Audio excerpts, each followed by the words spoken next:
Hello guys, welcome to our YouTube channel Easy Tricks app. In today's video, I will tell you how to change Spotify playlist picture. For this, first of all, open your Spotify app.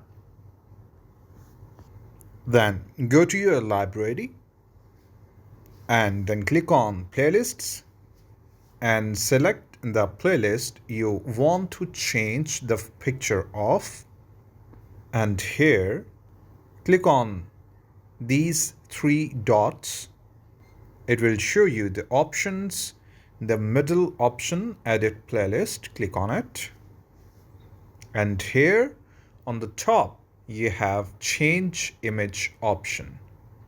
Click on change image option and then take a photo from your mobile camera, or you can choose photo from your gallery. I will choose, and then I will scroll down and I will take this one, and then I will click on use photo, and then I will click on save.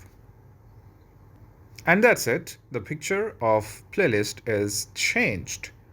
That's it from today's video, guys. If you are new to our channel, like the video, subscribe the channel and press the bell icon for future notifications. Take care.